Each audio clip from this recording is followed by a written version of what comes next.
And I'd like to welcome everybody to T-Space Architecture Lecture Series. Thank you for joining us today for Anne Hamilton's lecture. This is the fourth in a series of 8 public lectures. We're halfway through. These are organized by T-Space within the framework of the Architecture Residency program.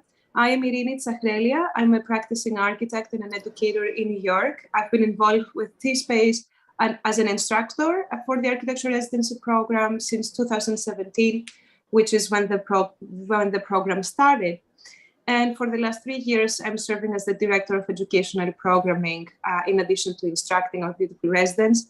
Our co-host for this event is Hannah Hill. Hi, Hannah. Hannah and I will take just about 5 minutes for introductions while we wait for everybody to join us and settle in. So for our new audience, I'll very briefly introduce T-Space and its programming. T-Space is a nonprofit organization. It's an initiative of the Stephen Maron Hall Foundation in Rhinebeck, New York, which is where I am located right now. It focuses on art, education, design, and ecology. In addition to the Architecture Residency program, T-Space organizes the synthesis of the arts events, which support the coming together of the arts, art, architecture, exhibitions, poetry readings, music performances. They all take place here on the grounds in Rhinebeck. So we're very thrilled to have our current T-Space artist, Anne Hamilton, who is also lecturing for us today. Her exhibition opened just this past weekend, and it is titled As After Is Before, and holding part of the publication pamphlet here. We very highly encourage you to visit the show before it ends on August 20th. T-Space Gallery is open to the public during open gallery days, or by appointment. You can check the website to see the hours as well as any upcoming T-Space events, and we will put that information in the chat as well. This lecture today, along with others in the series, is part of the Architecture Residency program, as I mentioned. This program is a 25-day intensive. It takes place every July. It's now in its 7th year. And the theme of the residency is light and polychromy. So young professionals and students from the field of art and architecture, they join us to experiment with design and critical thinking. And I'd like to welcome our panelists and residents who are joining us here from all different parts of the world. Michael, Isabel, Rasika, Yasmin, YP, I'm very happy to have you in the programs, and really incredible work happening in a very short period of time. Only 10 days and the works are shaping, and it's delightful to have those conversations with you all. I wanted to make a brief note on the supporters of the program. All the residents are supported with scholarships, and they're able to join the program completely free of charge. And this year, our cohort is being offered a travel stipend to visit us here in Rhinebeck upon the completion of the program. And that's all very exciting and only possible thanks to the very generous support of several institutions and individuals, including Elise Jaff and Jeffrey Brown, Viv Kulimo, the J.M. Kaplan Fund, Leica Geosystems, the Al Held Foundation, the Pratt Family Fund, Archive Fine Art Inc., and its affiliates Art Creating Inc. and ACLA, Richard Armstrong, Arlene Shehead, Joanne and Martin Cummins, Stan Allen, Margot and Anthony Viscusi, Donna Moylan, and Dr. Ben Chu. We could not be more grateful for your support, and we also welcome everyone's support at your capacity. This is what keeps this program alive. Thank you very much. And with that, I will pass it on to Hannah, who can describe a little bit the webinar structure and introduce our speaker. Yes, thank you so much, Irini, and thank you everyone for being here. I'm Hannah, the co-host, and just to say briefly about the structure of the webinar. We'll have a presentation by Anne for approximately 35 to 40 minutes, and then we'll leave it open for about a 15-minute Q&A at the end. So if you do have any questions while Anne is giving her presentation, feel free to drop them in the chat or the Q&A throughout the course of the lecture or at the very end. And you don't need to wait until the very end. If something comes up, I'll be happy to interject if we have a question for Anne. And please, yeah, feel free to ask any questions you'd like. And we're so happy to have you all here. And I will leave it now to Isabel Rose, our resident, to introduce Anne. Hello, my name is Isabel Rose. I'm one of the current residents. And it is an honor and my great pleasure to welcome Anne Hamilton to the T-Space Rhinebeck and Stephen Myron Pohl Foundation Architecture Lecture Series. Anne Hamilton is a visual artist renowned for her large-scale installations, public projects, print media, and performance collaborations, responding to the conditions of a particular place of cloth, language both spoken and written, collective voices, human and non-human animals. Hamilton uses everyday materials to create ephemeral, sensory environments that poetically respond to and embody the spatial quality and social history of a specific site. Hamilton has been awarded the National Medal of the Arts, the United States Artist Fellowship, the MacArthur Fellowship, the Skowhegan Medal for Sculpture, and the Guggenheim Memorial Fellowship.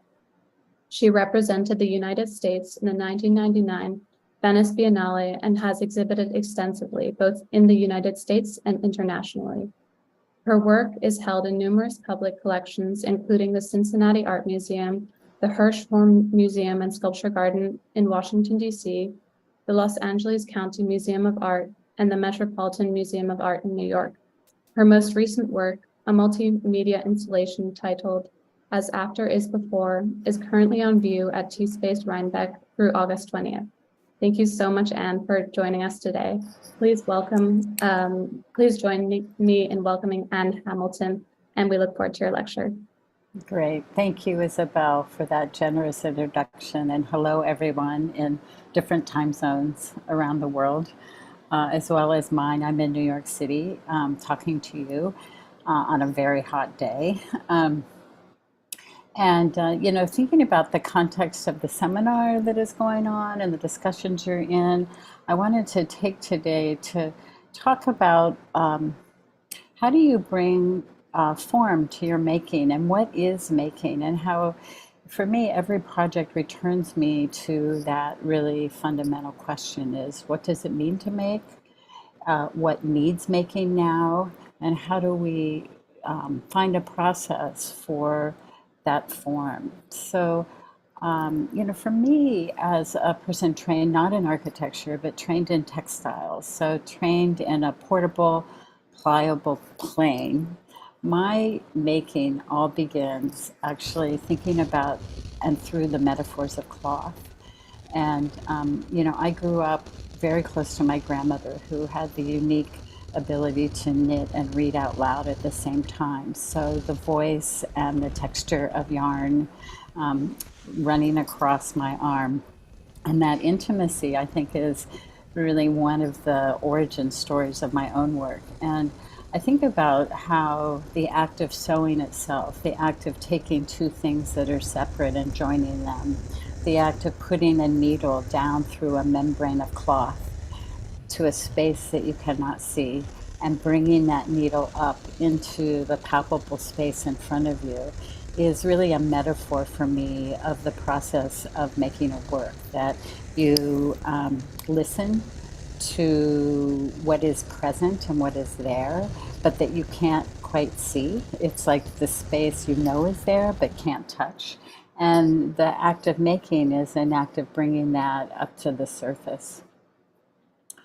And for me, that can be a very labyrinthine path, and I'm going to talk you through a little bit of that path today with a project that just opened at T-Space.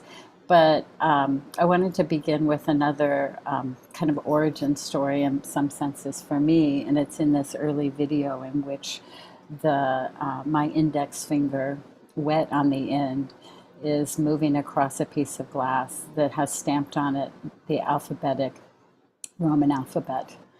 And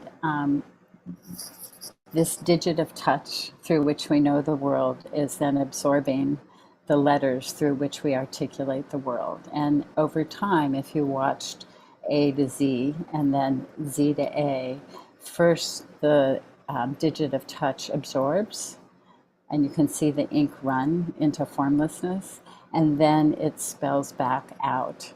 So the finger both unmakes and makes the possibility of language. So how did I begin with T-Space? I had several site visits. It's really impossible for me to, I think, make almost anything in response to a condition without spending time in it. And when I arrive, I really try to just be completely blank, to come without expectation. And there's a long process of just being with it, walking, listening, seeing what comes to mind. I think in the talk on Saturday with poet Ann Lauterbach, I likened it to licking one's finger and putting it up to the air, and to pay attention to where your attention is drawn as you are having an experience in a space. Because I'm not sure we are ever outside of language. And so one of the, and I begin really, not by looking for an idea at all, but by trying to describe to myself what I'm experiencing. And so in the case of T-Space, which you see here both open and closed, its condition is a built form in a grown surround. So it is made of wood, as the trees that surround it are, but they're obviously the one comes from the other. And there isn't a place that you can't stand in there where the outside is coming inside. And so the way that we have habits of dialectical thinking, this to that, is really dissolved in your experience of the space, because outside is of inside and inside is of outside. And I think I have a little video from when I was first there. And the other thing that really struck me when I was responding to this place, this sitting in this space, is how time is present. You have obviously the time of the seasons, and you have the time of day, of night becoming morning, and morning becoming evening. But when you're in there and you can see, I guess this is a very short video, but the way the light is never the same in that space, filtered through the trees, makes time present in a very particular way. And I think that is one of the things that I kept returning to, is like the qualities of time and the qualities of that light as they're experienced and made by the structure of this human-made building.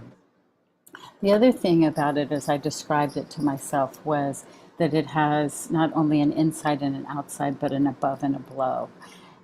So that, as you can see here, you can walk, for those of you that haven't been there, you can literally walk under the building because of the topography of the site. And on the bottom part of the T, here, this part, you have a stair that goes up. And so this section of the T is 2-story.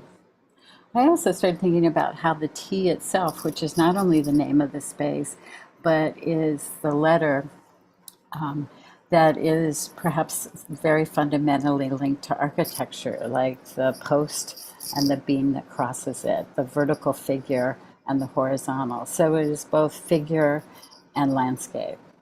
And in my own associational process, thinking about then all of the words that we use that begin with T, there and them, this, let's see.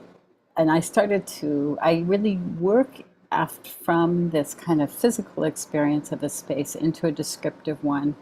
And one of the things I really carried with me in responding to T-Space is the frogs that are everywhere in the summer, and especially loud at night. And although I don't have a good recording of it, I thought it would be great to see this image, because it's really extraordinary how these tiny, tiny little animals can make such an enormous kind of calling into the landscape.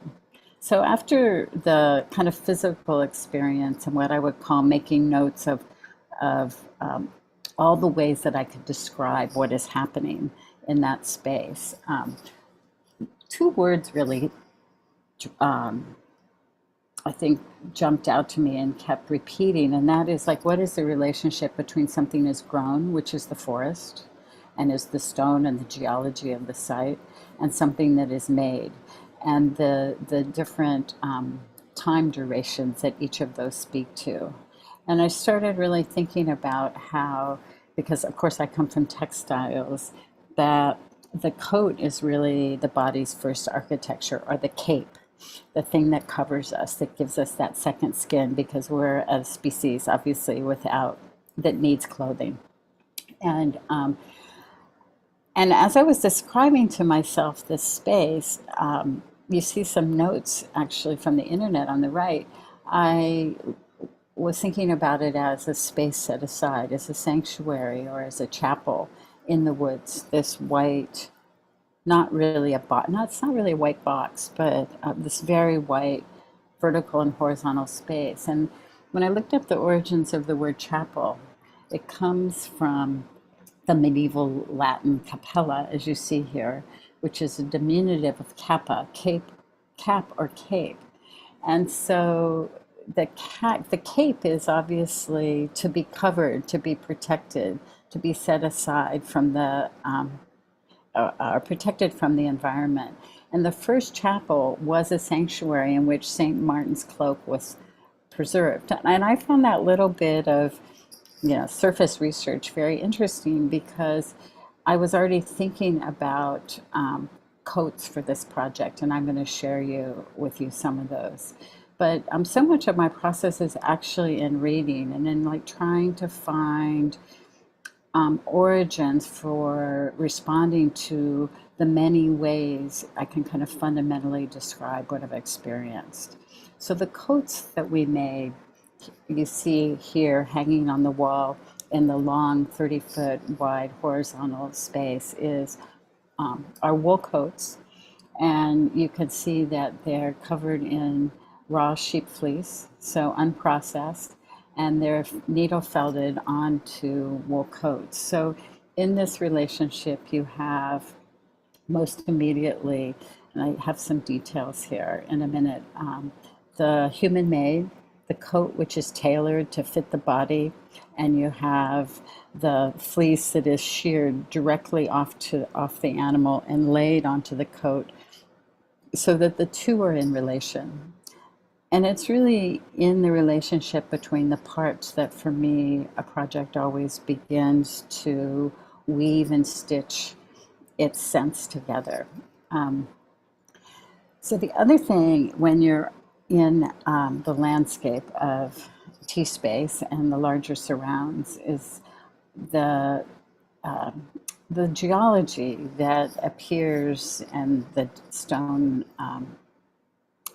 formations that are everywhere in the area. And so I began, although I used to only ever make things I could carry myself, I did start, this piece does have a very large, very heavy piece of stone. It does not actually come from the area.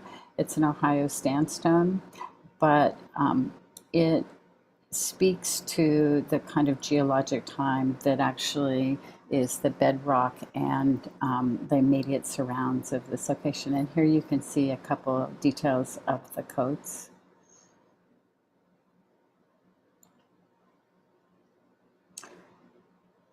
And then you can see that the stone is brought from the outside in, but it also has a surface, and that surface is covered in it's almost like a blanketing of the stone itself of words. But what's really specific about the way that it's done is that the letters are raised, so that there's a process, and I'm going to actually share some of that process, where the stone has been masked in such a way that it holds the original patina of time, and then everything around those letters has been sandblasted away. And let's see, I don't know if I can enlarge this while you're looking, but you can see that it actually takes the topography and the nuance and the irregularity of the stone as it actually came from, oops, see if I can go back, as it was lifted, you know, out of its original site. And this is looking down on it. And I will talk in a minute about what those words are.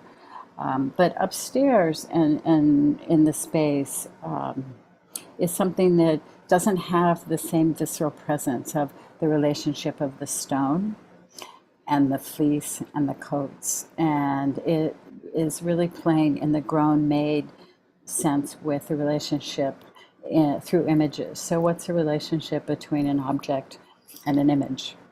And how do they become tactile to you? An image become tactile in its own way. And so the relationship of the images, there are 4 images upstairs in what I would call the choir loft of the chapel, is in this glass box that is really unique to this structure, which is really just the size for a person to stand and really feel like they're floating in the trees. And there, in relationship to the stone that is found, the clay pot that is made from fire, the leaf that grows, the clay pitcher, is this sound. This is a recording I made with vocalist Emily Egan, who was the first female, I don't know if she was the first, but she was the world champion whistler as a young person. And I think maybe the first woman, I'm not sure. But what's really important about this record and the surprise of and the gift of the space is the way that if you watch it playing, obviously you see the landscape turning within it. And whistling is not quite, it's not language and it's not quite song, it's breath sounded. And it really is something that we use not only to affirm our own presence, but to signal at a distance. So it's greater than the reach of one's hand or one's voice, maybe, to calling, really. And the way, this is the second time, I've worked with this, and what I find that it does in this space, one, you can't see it when you come in. It's in that glass box, so you sense it before you see it. And that's true also of the coats, which you smell as you walk through that threshold. And so your whole experience is very physical and oral. And I think what it does is it also slows your sense of time as you enter. There's this cadence and this pacing to the breath that I think is really central to the experience. You can hear it as you approach the space, and then it gives you time to actually be with it. The other thing that slows your time, I think, really is the reading of the stone. So I wanted to just share with you a little bit about where this comes from and how it was made, who I made it with, because having an idea about something is really simple, but actually, as you all know, engage with architecture, actually something being made and all the ways in which it is made, how it becomes what it is what it is. And so this is, I'm working in Madison, Wisconsin with Cora Stone Company. And this was an old piece of Ohio sandstone, which is no longer quarried because it's underwater. And they had it in their backyard and brought it out, and we lifted it up and we cut this end off of it here, which is what you now see in T-Space. And there you go, we're getting ready to work on it. And here you can see we're pounding masking onto the surface of the stone. And they've never done this where it's actually an attempt to maintain the history of the stone in the final surface in this way. And here what you see is you see the whole text laid out. And that text comes from three very different sources and is part of my kind of research, thinking about origins, thinking about how we are caught in the words we use, and we're at such a moment culturally, like where language and how it makes our thinking is so important. So this text actually comes from three different sources. The first and last and some of the intermediate lines, the hardness of the rock, the flow of curved and straight lines covers all things, comes from a quote by Helen Keller, who is describing the sensory richness of the world that she occupies but cannot see, inhabits but cannot see. Another set of the words, all of which really gather around a sense of time, comes from William, Emerson Ritter, and he was a biologist working in the early 1900s, who was the first person to conceive of biology and think of that as in systems. So now we're very conversant in the vocabulary of the interconnectedness of all things, the horizontality of the mycorrhizal network. But he was one of the first people to really shift the way biology was thought of and the interaction of systems. And he has this beautiful line, night and the night, the approaching night and the night, the Milky Way, the morning sky, the trees. And then the rest of it is from a more ancient text. It's from Ovid, and it's from a discussion of the poet Susan Stewart writing about Ovid's sense of time and how time is in perpetual motion. All things are in motion. And so that was sandblasted onto, really to kind of draw the language out of the stone. And the final, here you can see a little bit in these details, the way that it held that original patina and becomes something, I think, that your hand reaches out to touch. And I think it's this relationship between touch and language, how we know things through material and how we know things through our ability to articulate our experience and what we're seeing. That is always the joints that make the work. So a few images of what felt a couple weeks ago like a really Sisyphean or Herculean task to get this stone into the space that is set in the woods down a hill with no loading dock. And so there's always a landscape of incredible people around a project. And in this case, there was a crew. Here he is. Let's see. There's Javier and his crew. Javier and his crew. I was thinking Javier's last name, because it's hyphenated, is Gomez, right? Yep. Yeah, so Javier masterminded this, built a bridge, brought his son was driving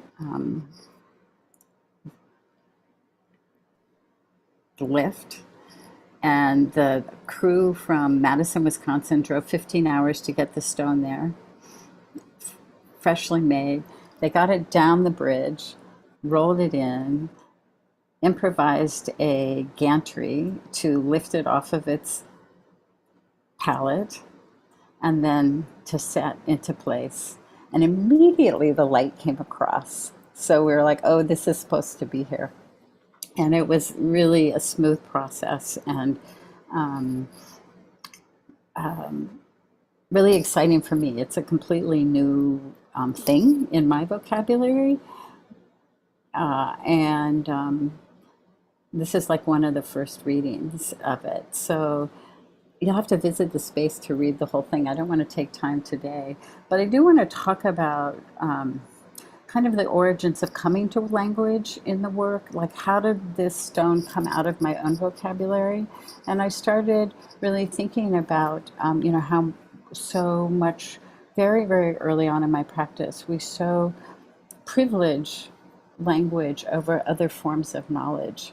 And this need to really balance them the way they are in our actual experience. And so a lot of my early work was really based in erasure, as you can see in this page of a book, which has been covered by little tiny stone pebbles from a beach, or this video where, whoops, is this not going to play? Well, you can imagine the stones rolling perhaps around on the inside of my mouth, blocking language. Why is this not playing? Let's see. Oh, it's not going to give it to us.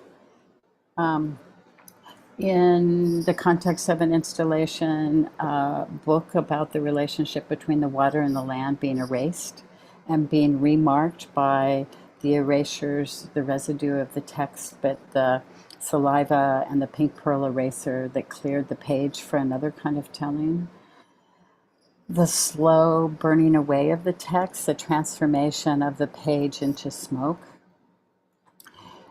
And over time, thinking about how that act of erasure or unmaking becomes a form of making has really changed over the time of my practice. And I was invited to make a proposal for the subway station at the World Trade Center site.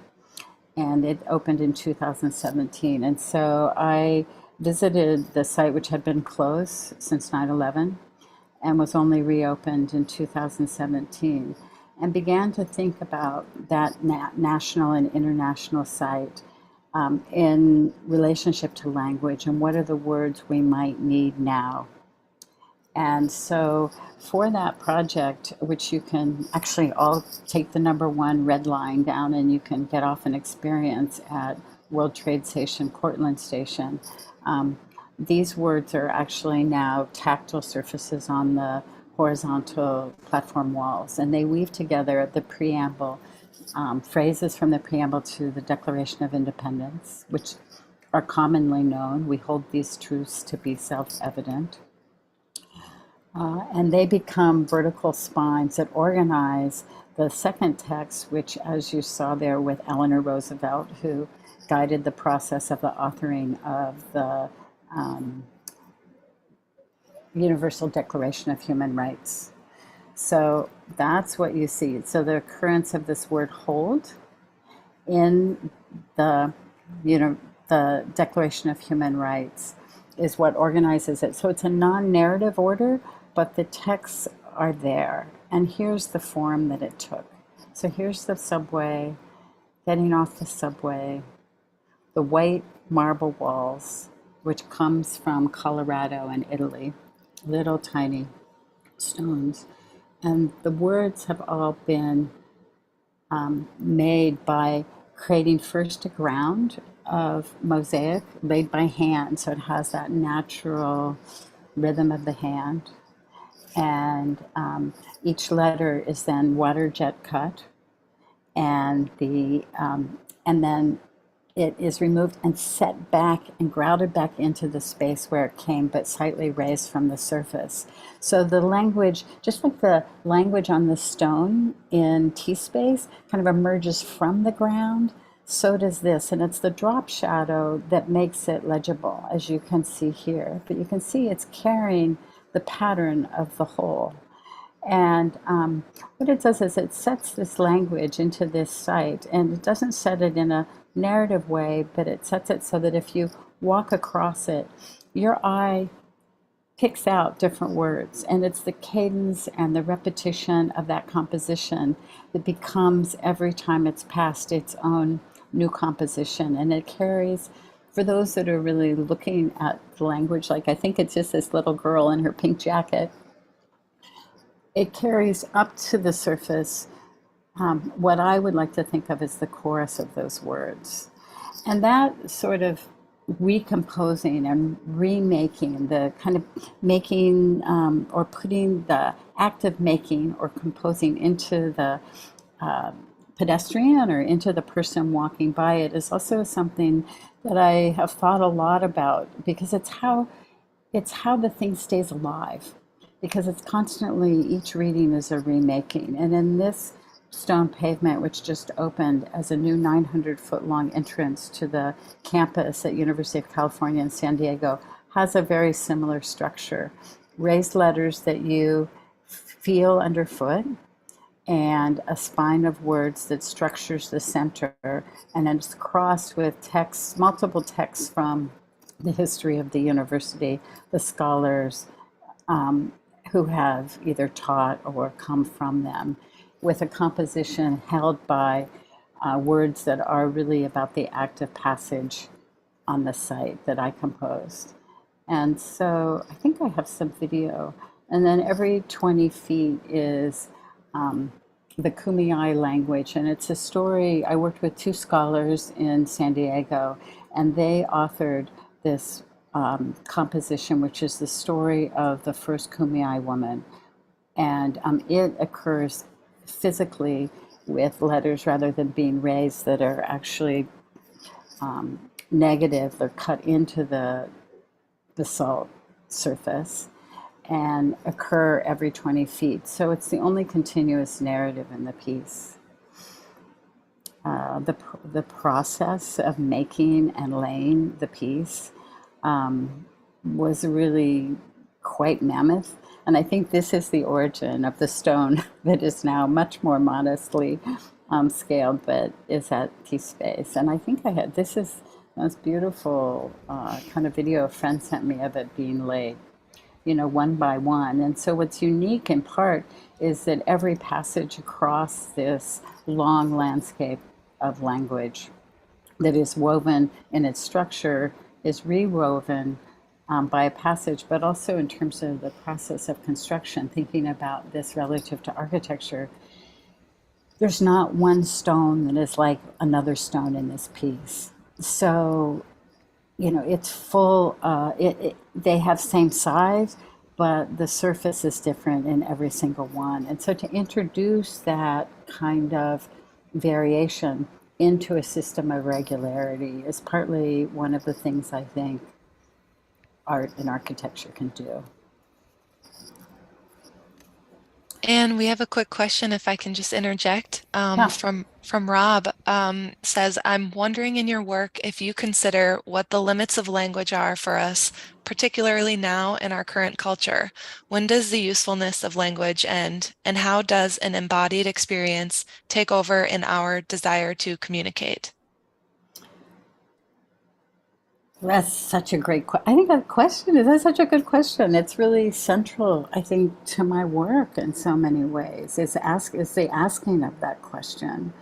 You know, one of the things I did when I was at the, spending a couple hours just hanging out in the subway actually when I went to visit T-Space last year, and I was taking rubbings of some of the words. I think you can see some of these behind me here. And I was actually giving them to people as they were getting on the subway. And I love the idea, like, maybe you need this word now, today.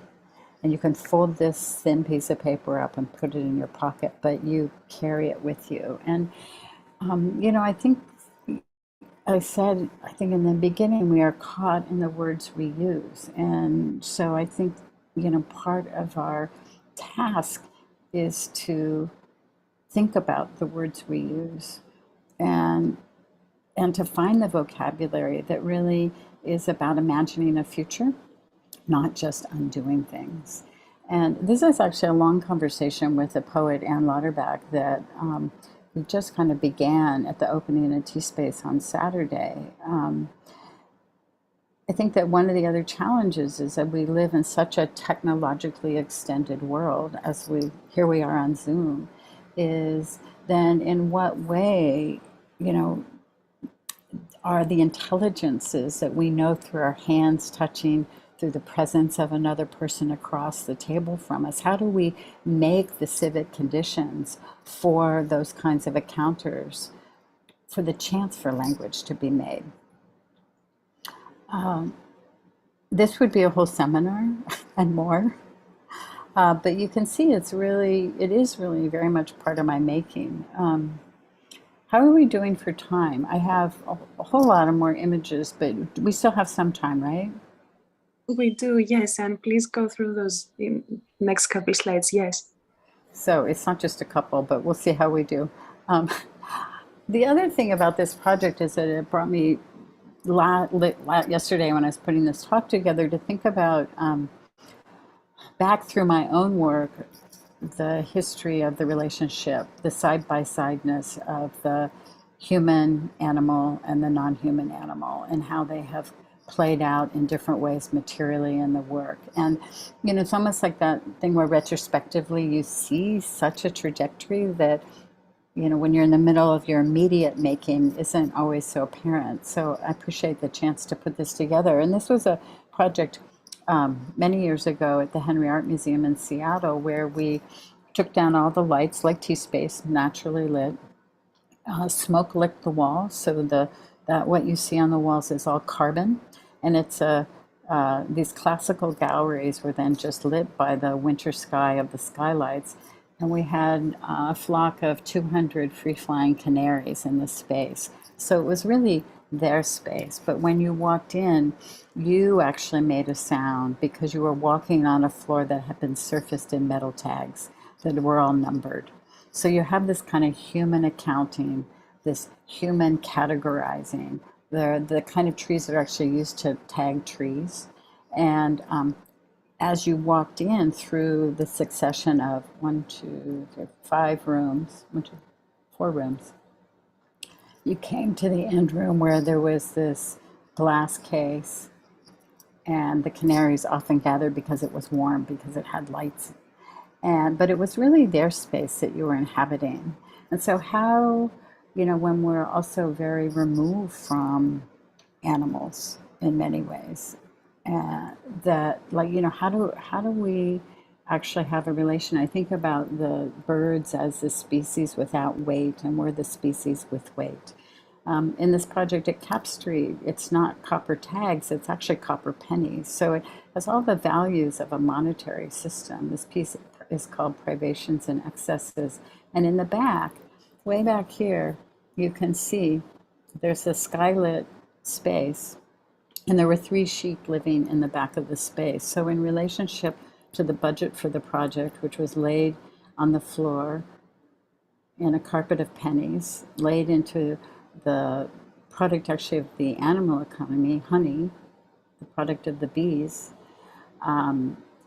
you actually could smell the animals just as you smell the coats when you walk into T-Space. And you could hear them, I think, and smell them before you could actually see them. And so, you know, back to the question about language, well, like, how do we pay attention to the felt knowledge we have, to what we call intuition, which is so often something that we're taught to not listen to or pay attention to because it can be inarticulate. There was a person wringing their hands in honey. And then this interiority is in relationship to the exteriority of this mission district in San Francisco where this project took place. And so it was also always, the work is always an engagement with the interiority of the body, the interior of the architectural space as the project finds form, and the kind of exterior social reality. As I was going through the history, it was like, oh yeah, the teeth. So this was a table of teeth that was laid out that was animal, omnivores, herbivores, and carnivores.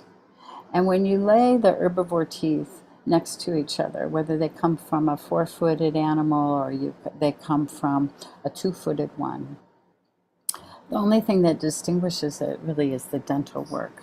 And so it's this kind of side by side about how do we even see, as Donna Haraway has said, you know, our kin, that we are of each other. And you know, animals are as dependent on human nurture as they are on nature, as are we. Underneath here, just a little note, this is all sheep fleece that is under a floor of glass. And so when you step on it, you're not on stable ground. And then that carried forward into this project with the tail hair of horses, which literally is kind of an oceanic expanse that was at the Dia Foundation in Chelsea before Chelsea was really what we know it to be now. And there were really only, I think, one gallery at that time. But to walk in, to be engulfed by this material of memory, which is the cellular memory of the hair that is grown by the horse. And in the middle of that room, this is where the language was read and transformed with a hot stylus to become smoke that was then transformed because it's reabsorbed by the materiality of the hair. And the human song in this piece is above this orange silk cloth. Silk is actually in some ways you could think of it as a sacrificial cloth, because in order for us to reel and spin silk, which is what you see here in this undulating canopy, which is actually moving in the space up and down, capturing the air, the cocoons, have to be boiled and alive. Otherwise, the larva will break the continuity of the thread that we need to spin this cloth. And so this created a horizontal above which there was a person, and above which was the sound of an opera singer and their student in an exercise, and below which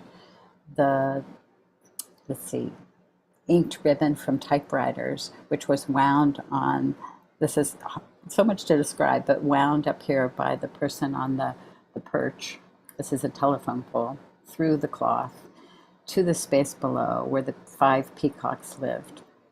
And they were free in the space and tended, actually, interestingly, to want to sleep or rest when they weren't on their perches in this inked cloth, the carrier and transmitter of language and now not so common technology, the typewriter, which I thought was interesting. So this how we come to language, how, as a kid, I think the first sounds we make are the imitating of the animals that then grow the language that then also now separate us. So in this project, I wonder if this video will play.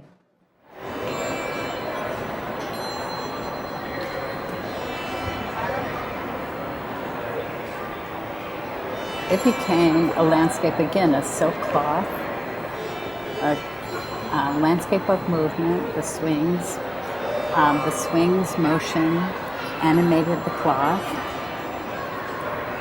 and held it in its turbulence, but at either end, it was bracketed by language, and as you entered, there were 2 readers that worked collaboratively with City Company, and they were reading to this flock of pigeons. You can see this one got out, but was still listening. And then at the end of the day, the pigeons flew from the middle up to where their food was at night. And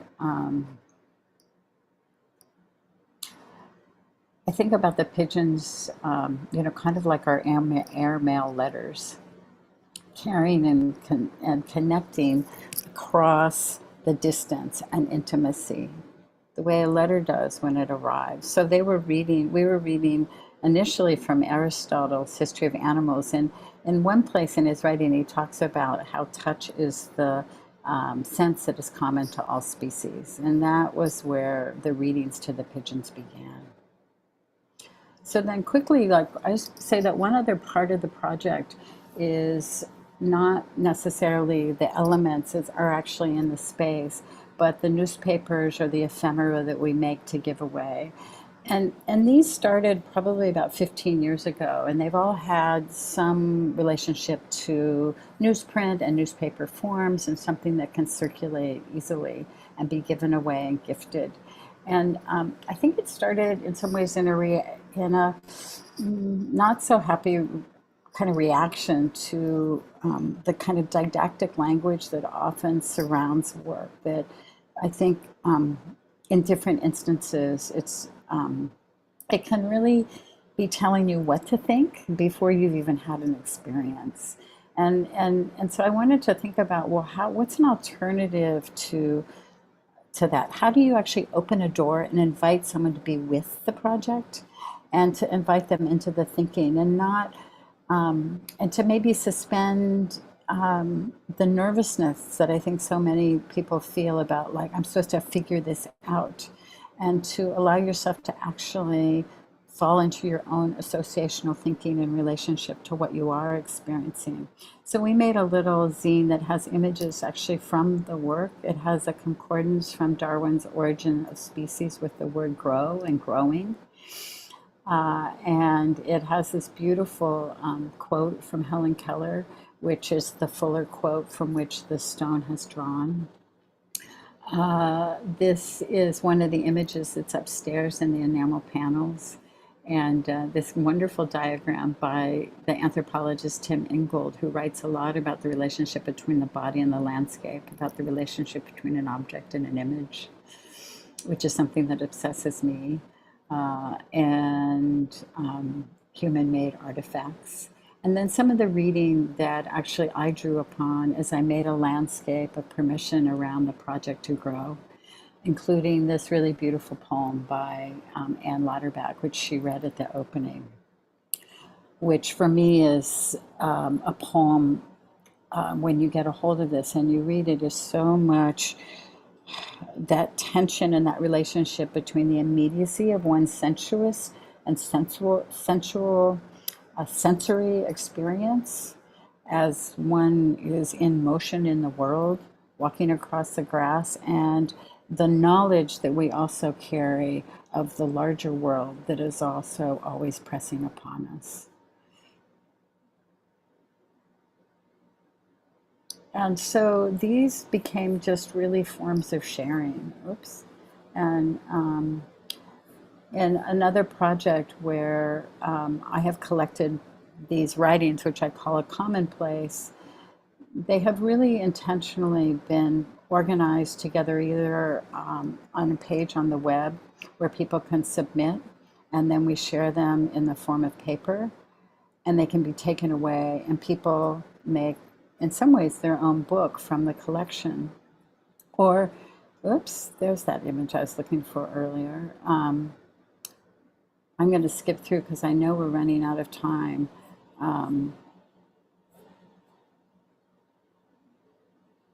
These fragments that I hope from that, like, maybe reappear on your refrigerator or on your wall, and they become little gifts that in some ways might open or be the thing you need that day that you find it. Like, so much of I think making is actually an act of finding and then recognizing that you have found something. So it's like when you're in a library and you are walking through the shelves, and some reason the book you're going towards is not the book you stop to pull off the shelf. It's the red spine that catches you. And that red spine book you open, and in it you find the thing that you needed to read, that you didn't know that you needed to read, that gives you permission to go on with your day. And I like to think that in some ways these little newspaper projects or these commonplace pages that we give away can function and circulate in the world in that way. So I have one more set of things, but I think maybe we should be stopping for questions. Irina, you can, or Hannah, you can tell me what would be best. Yeah, I think for sure we can open up for questions, and then perhaps you can share those additional slides as part of your response if they belong. So I'm curious to see what else you have there. But yes, let's open up for discussion. There is so much and so dense and incredible, powerful information that you're giving us. I have a couple of questions myself, but I would like to open it up to others first, if that's okay.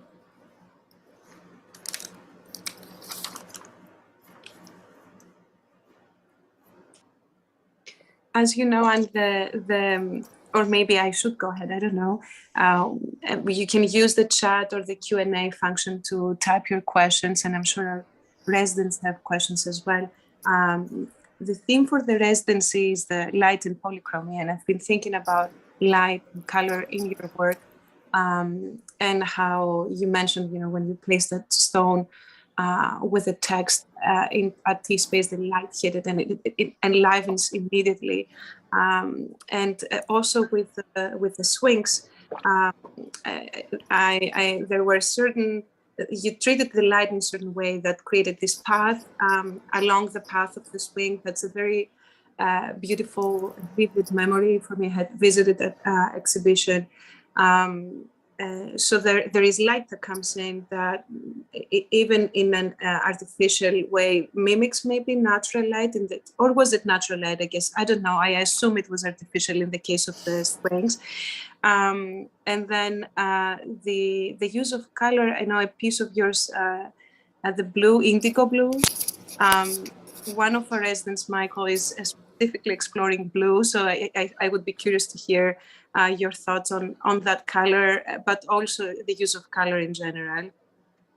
One of the things about light, Irene, is yes, it was artificial light, but also natural light coming from Lexington Avenue into this space for the first time. We opened the garage door to light. It had never been a transparent surface. And so that was a really important part, making kind of that, bringing that light and that view in.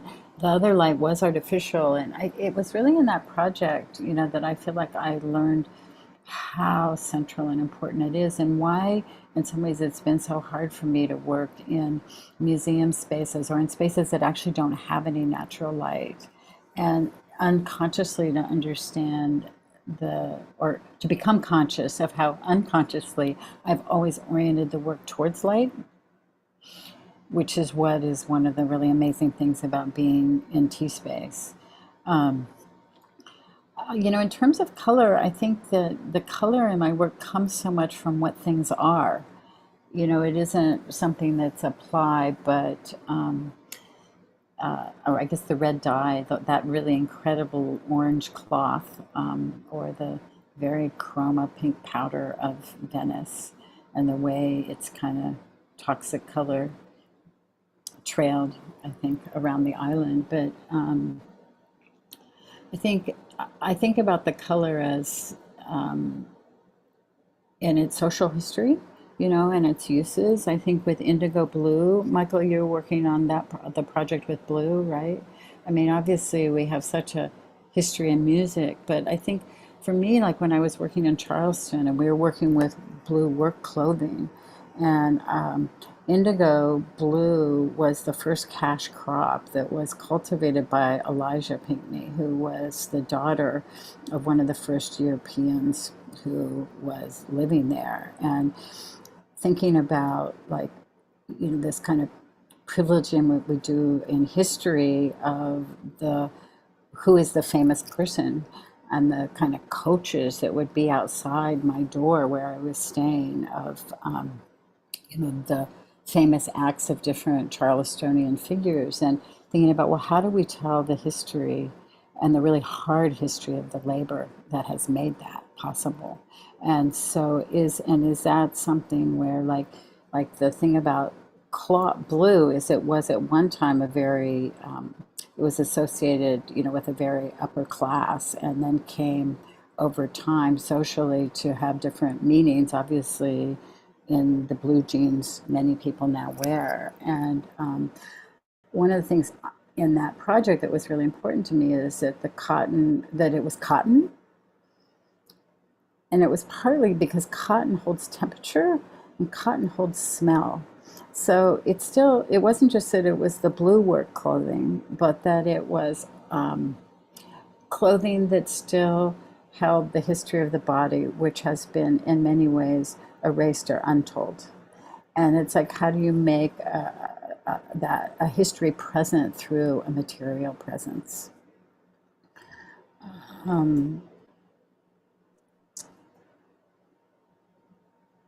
I think that's good for that question. Yeah.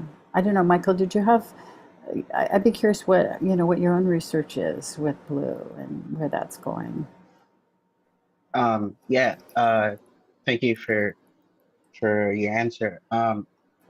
So far, my research has been more looking at blue with regards to color theory, practices instead of paintings, um, mostly. So looking at the works of Kandinsky, looking at the works of Barnett Newman, looking at the works of Rothko, and recently also the works of Georgia O'Keeffe and James Turrell. I'm starting now to branch out more into other avenues. So music and Yeah. and books as well. And that's all thanks to some really great um, references from different people that I've met so far in the residency. So There's a beautiful book by William Gass. It's called On Being Blue that you might want to put into your research. can you say that one more time? Sorry, I didn't Yeah, catch his the name is William Gass, Gass, and the book is called On Being Blue. Okay, thank you so much. Yep.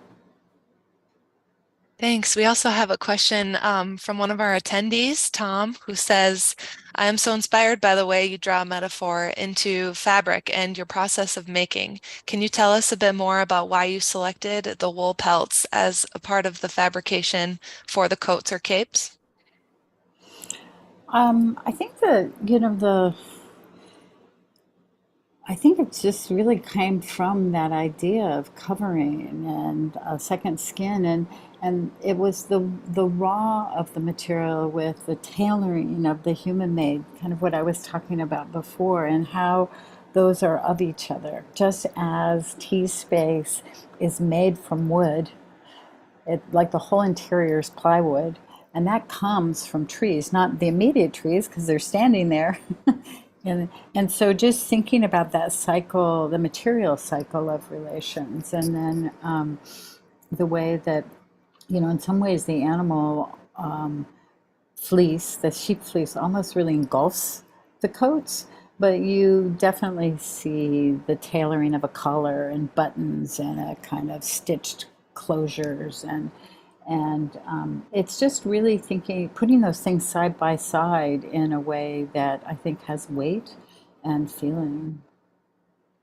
But I would say just, in terms of textiles, that I think everything that I do is really informed by textile processes and its metaphors. So the way spinning takes something raw, makes a line, transforms it into a knitted thing that keeps you warm. Like those processes, I grew up with weaving and sewing, and not only thinking about them or understanding them as processes of material transformation and crossing, but also containing so many social metaphors. It's interesting that when we talk about relations that are between people, we'll often use metaphors of cloth. Obviously, the web is one, and there's a really beautiful book that I'm trying to. Let me see if I have the title of it right. That is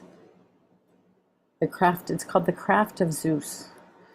And in that book, it's a friend who's a classicist told me about it. It's a thin little book, and it goes through all of the Greek myths and talks about the role of textiles within those stories, and the way that the cloth is used to break or cement social relations, and the way it narratively kind of unfolds, whether it's the crossing that we know from a loom structure or a web structure. It's a really beautiful book.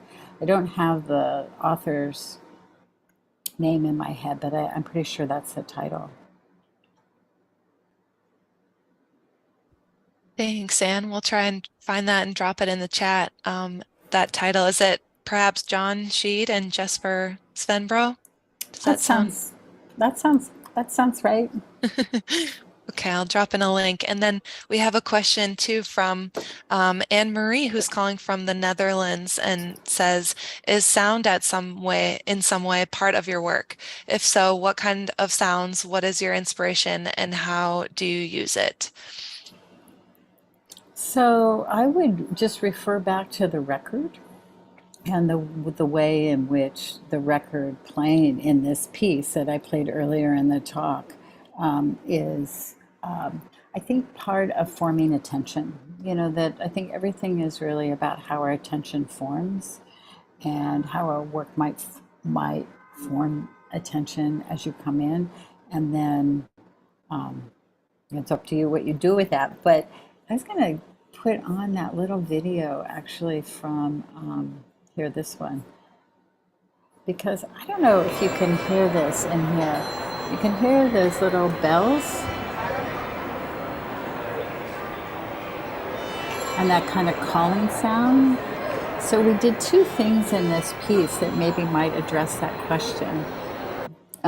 One, up in the rafters, we put some children's accordions, and they were opening and closing. The bellows were filling with air and then pushing that air out through a single reed in different places around the armory where this took place. And that was one sound element. The second sound element was we had little temple bells, and they would swing. All of this activated by the people actually swinging on the swings. And every once in a while they would hit, like touch. The two bells would swing together, and sound.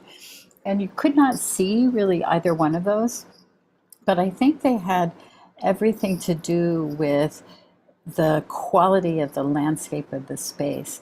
And people actually spent a very, very long time in there. As you can see under here, they gathered under the cloth, which was really breath, gigantic breath, raising and lowering and filling with air. But I don't think I don't think it would have invited you in the same way if there hadn't been those sounds, which were very, very modest. The other part that we did is that, and I have, if I was showing more fully the documentation of this piece, the readers, we recorded what they were reading, and we have that. But every night at the end, when the project was closing for the day, there was a vocalist who stood on the Juliet balcony, and when they sang to the pigeons, a composition by David Lang, and when we released the pigeons to fly, or as we released the pigeons to fly, you could hear them. Were they simultaneous? Maybe they were sung to first, then the pigeons. Anyway, what's important is that we were live recording, cutting an acetate record as each singer, every night it was a different vocalist, serenaded the pigeons. And as we cut those records, this fine spider thin hair comes off the groove as the needle cuts the sound into the materiality of the record. And that, I was like, that's the piece. That thread is the piece that comes off the record. The other thing is that as readers were reading, we had a low watt radio transmission. And so the readers' voices could be carried around in paper bags with receivers.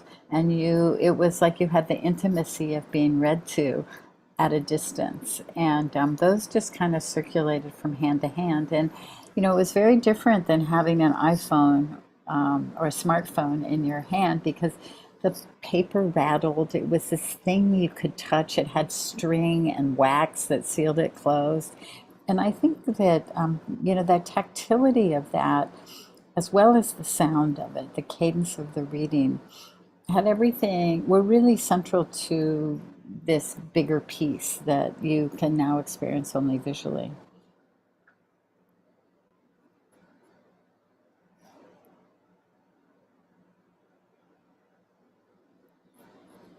Then there is another question in the Q&A. Hannah, would you like to address that? Yes, so we have one of our attendees who says, I have a great respect for your way of keeping your practice within the form of sensorial experience through installation. Artists today have a steep hill to climb in this financial landscape. Any advice for artists working in a more sensorial arena who aren't against the market but not focused on it? Oh, I think we're all wrestling that, like I think that it's a long and interesting question because in some ways when you make an installation, mostly it's ephemeral. It's all the pieces come together and then they go apart and they don't really exist. They're, like in my case, so specific often to the context and the condition.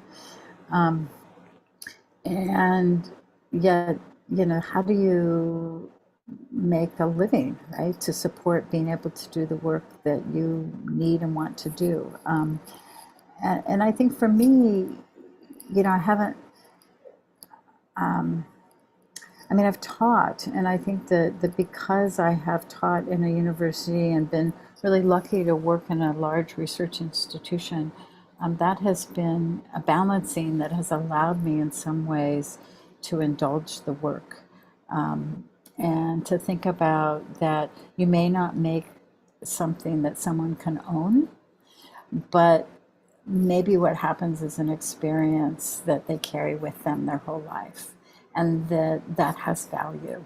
And I think it's like trying to figure out for all of us, like, how does something have veracity as an object, and also have that has the same veracity, or maybe a different one, but has veracity with the same integrity that you make with and work that might be more ephemeral. And so, one thing I'm super excited about is that this project actually has objects in it. And it was actually one of the things I thought about at the beginning of the project was like, oh, what is this space asking? And what is the form of response? In many ways, I felt like it's asking for things to be placed and held within its light. And so that's in some ways what generated, the coats are singular, even though they are together a chorus or a crowd. I'm sorry, I'm getting a signal that the lights, it's really dark in here. Do we need lights? I think we're almost over, but thank you. I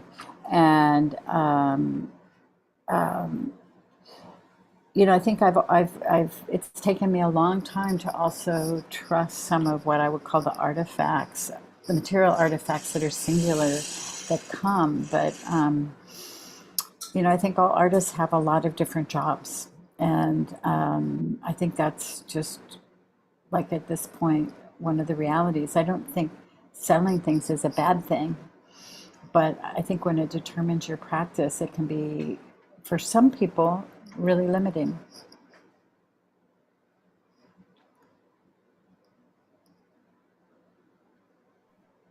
Great. I'm sure that's not any help, but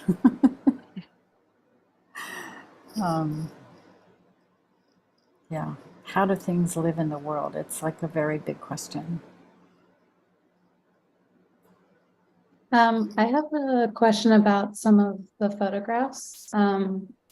And I was really interested in the objects and this like active translation between like the raised tactility of the letters that are projected onto the stone, or like the removal of the vinyl to record and contain that sound.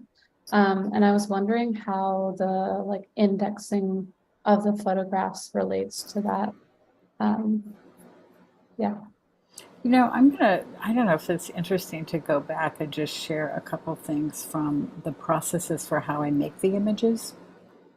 Because I think it's maybe interesting to hear, Isabel, that so much of my work is a response to space and to the conditions, the people, the physical space, but also, I have other processes that are very portable and allow me to work in a lighter and different way. And one of them is that, probably like a lot of people now, but I've been working for over a decade with these low-res, shallow depth of field scanners. And what interests me about them for imaging is that the light passes. It's not, lens-based photography. And only what is in surface, only what is in focus is what touches the glass surface. So you can see here this mushroom, and I think that in some ways, some of the images, they have less information, but let's see, here's one, they have more felt qualities. And so this process of working with these like flatbed scanners that you see here, and then I also work with these wand scanners for documents, but over three-dimensional objects. I think what I'm trying to do with the images is to make touch present in an image. And so it's another form of tactility. And that these tools, and then that tactility is then also influences how I produce them. So then when they're newspaper and you can tear them off and you can take them away, you know, it extends that so that the form and the process are all like in relation. And then, you know, the other part here, you can see a few of these. So these are very related. And so the experiment for T-Space is that we took some of these images which have been printed on paper and kind of given away in the context of some of this particular project, working with collections at the university. And we've made them in enamel panels. So it's baked glass. And so I think the quality of the enamel has some of that depth that is the result of the kind of technologies of making the image. And then, you know, these things would circulate by mail. So like the zine that is in the T-Space now and being given away, I hope these images appear as these ones did on people's refrigerators and walls, and you never know where they will show up. But yeah, how is an image a tactile thing is, I think, a huge question for me. All the residents will be coming at the end of July, and they'll get a chance to see the show in T-Space, and they'll get a copy of your zine. So I'm really excited for them to get to experience that in person after this.